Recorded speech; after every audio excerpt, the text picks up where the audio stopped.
Medina আল মুনাওয়ারা। ওই যে হচ্ছে নবীজির রওজা, ওই যে সবুজ গম্বুজটা দেখা যায়, এটা হচ্ছে নবীজির রওজা। আর এদিকে হচ্ছে জান্নাতুল বাকি। এই যে হচ্ছে আমাদের গাড়ি, 5টা বাজে চলে আসছে। এখন বাজে হচ্ছে 5টা 29। আমরা ফজর নামাজ পড়লাম। ওই যে হচ্ছে হেরান ফেরি ক্লক টাওয়ার। এই সব গাড়ি এখন বেরোয় যাবে। এই যে হচ্ছে আমাদের গাড়ি। আমরা এখন যাবো মদিনায়। মদিনায় থেকে পরে আমাদের সফর শেষ।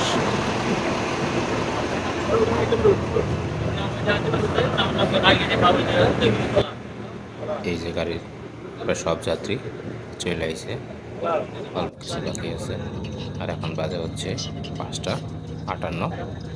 আর এর মধ্যে আমাদের বাস ছেড়ে দিছে। যদিও বাস ছাড়ার কথা ছিল 5টায়, কিন্তু ফজরের নামাজ পড়া মানুষ আস্তে আস্তে লেট করছে। এটা হচ্ছে মদিনার রাস্তা। আর মদিনার রাস্তা দুই সাইডে কোনো বালু নাই, পুরোটাই এরকম পাথর, মনে হয় পাথরের মরুভূমি। মক্কাগণে বেরিয়েছি সকাল 6টায়, আর এখন বাজে 8টা 46। মাঝে হচ্ছে আমাদের যাত্রায় বেরোতে দিছে, ওই দুয়ার সঙ্গে যেতে চাই, খাওয়া দাওয়া করতে চাই। আর এদিকে হচ্ছে গড়বাড়ি একেবারেই কম, মক্কা থেকে মদিনা রোডটা একেবারেই কম। সব গাড়ি হোটেলে বেরিয়ে দিছে। আমাদের গাড়ি কালোটা, সামনে হচ্ছে রেস্টুরেন্ট আছে,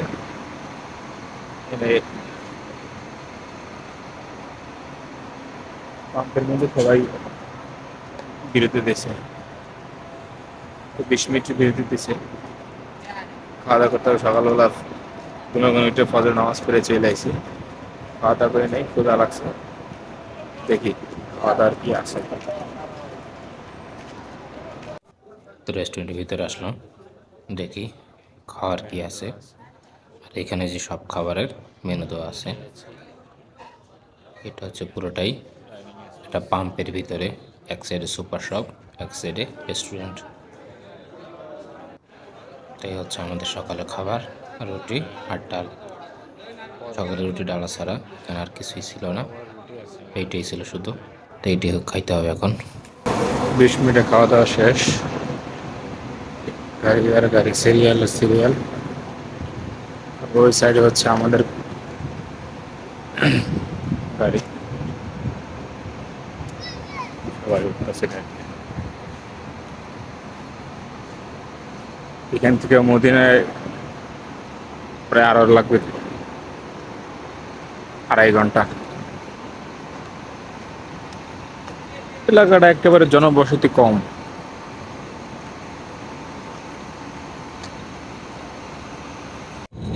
ওই যে দূরে যে পাহাড় দেখা যাচ্ছে, ওইটা হচ্ছে জান্নাতি পাহাড়, যেটা হচ্ছে উহুদ পাহাড়। এখানে সব পাহাড়গুলো হচ্ছে একই রকম, শুধুমাত্র এই উহুদ পাহাড় বাদে। এই উহুদ পাহাড় হচ্ছে লাল, যেটা মদিনা যাওয়ার সময় দেখা যায়। চলে আসছি মদিনা শহরে, আর হয়তো 5 মিনিট লাগবে।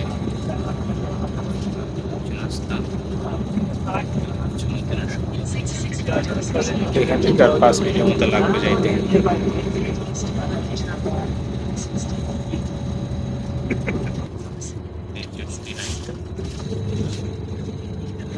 মদিনা শহরে প্রচুর পরিমাণে খেজুর গাছ, অনেক সবুজ।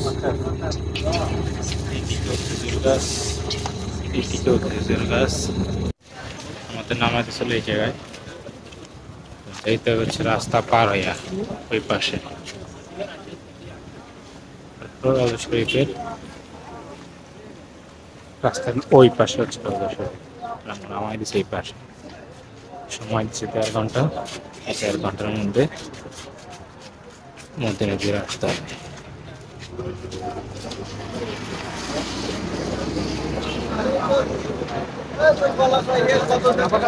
একটা জায়গা 11 ঘন্টায় কিছুই লাগে যাইতে যেতে আধা ঘন্টার বেশি লাগবে। নামাই দিছে, ওই পাশে নামাই দিলে আরামসে সবার সাথে সাথে যাইতেছি, যেহেতু চিনি না আমরা, সবাই যেতে দিতেছে, আমরাও দিতেছি। আমাদের নামাই দিছিল ওই পাশে, আর যাইতে হবে হচ্ছে অনেকটা পাড়ে, যাইতে সময় লাগবে। আল্লাহ মামা জানে। আর ওই যে সামনে যেটা দেখা যায় মসজিদ, ওটা হচ্ছে হযরত বেলাল মসজিদ। হযরত বেলাল রাদিয়াল্লাহু তাআলা দেখি যাওয়ার সময় এদিকে যেতে পারি কিনা। সাধারণত গাড়িগুলো ওই পাশে থামায়, কিন্তু আজকে আমাদের এই পাশে থামাইছে। এই যে হচ্ছে আমাদের প্রিয় নবী হযরত মুহাম্মদ সাল্লাল্লাহু আলাইহি ওয়াসাল্লাম রওজা শরীফ, মদিনা ওয়াল মুনাওয়ারা। শরীরে কথা সব খারাই গেছে। আল্লাহ দূরে দেখা যেতেছে যে হচ্ছে মদিনা মিনার, হচ্ছে মদিনা।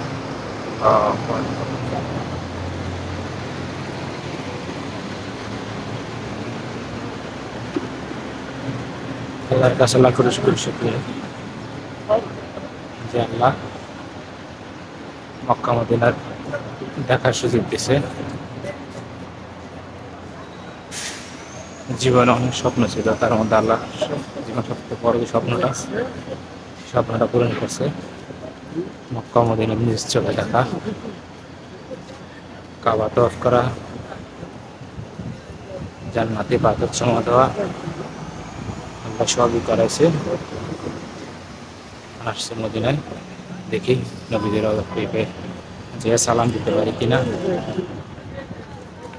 সারা জাহানের নবী, যার না সৃষ্টি করলে আল্লাহ দুনিয়ায় সৃষ্টি করতো না, তিনি চিরনিদ্র সাহিত্য আছে।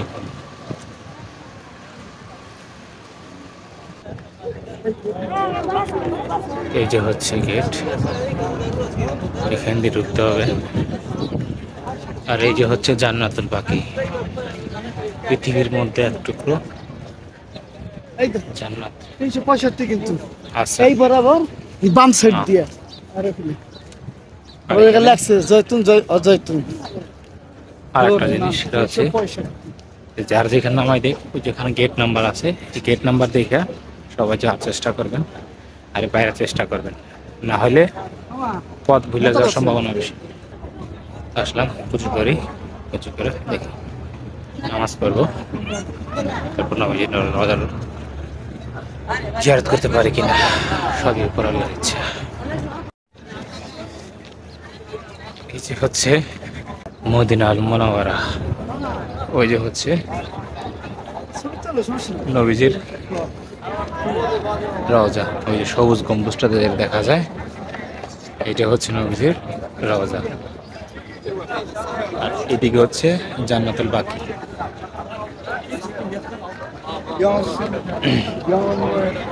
মদিনা শরীফ, মদিনার পাশেই হচ্ছে জান্নাতুল বাকি।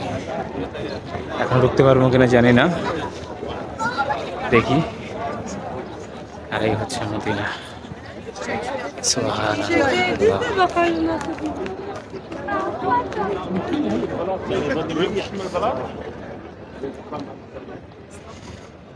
এই সবুজ গম্বুজটা দেখা যেতেছে, এই গম্বুজের নিচে শুয়ে আছে মানব জাতির কল্যাণের মহাকারিগর হযরত মুহাম্মদ সাল্লাল্লাহু আলাইহি ওয়াসাল্লাম, যারা সৃষ্টি না করলে আল্লাহ দুনিয়ায় সৃষ্টি করতো না। মহান আল্লাহ তাআলার পরম বন্ধু। ভিতর যাইতে পারবো কিনা জানি না, এখনো মসজিদের গেট খোলে নাই, দেখি আজান দিল নাকি খুলবে। নবীজির রওজা শরীফ, সবুজ গম্বুজ।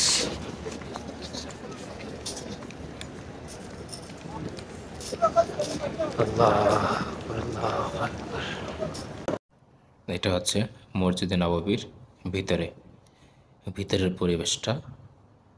ভাষায় প্রকাশ করার মতো না। ঢুকলে মনের অন্যরকম এক শান্তি লাগে। আর এখানে মসজিদে নববীতে ঢোকার গেট হচ্ছে দুইটা, একটা হচ্ছে মক্কা গেট আর একটা হচ্ছে বিলাল গেট। তো খুব চাপ না পড়লে সাধারণত বিলাল গেটটা খুলে না। আমরা আসছি হচ্ছে মক্কা গেট দিয়ে, আর ওই পাশে আরেকটা গেট আছে বিলাল গেট, বিলাল আলাইহিস সালামের গেট। তো ওই গেটটা বন্ধই থাকে, মাঝে মধ্যে শুক্রবারে খুলে দেয়। আর মসজিদে নববীর মধ্যে অন্যরকম এক প্রশান্তি। আর এটা হচ্ছে হজরত বেলাল মসজিদ, যেটা হচ্ছে মদিনা শরীফের দক্ষিণ